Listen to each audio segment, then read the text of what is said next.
Pomeranje osobe koja leži na tlu.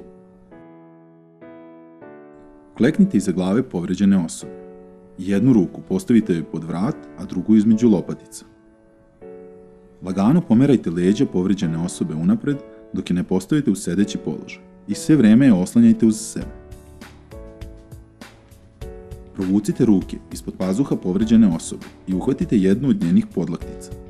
Jednom rukom uhvatite ručni zglob, a drugom u blizini zgloba lakta.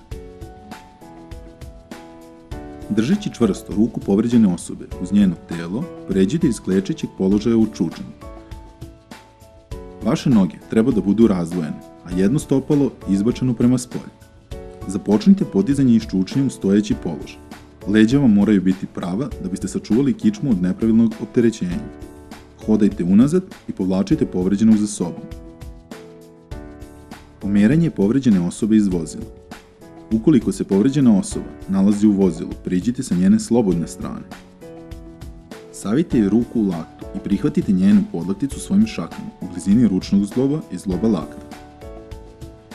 Stojite u položaju sa širokim raskorakom radi sopstvene stabilnosti. Postepeno izvlačite povređenog iz vozila.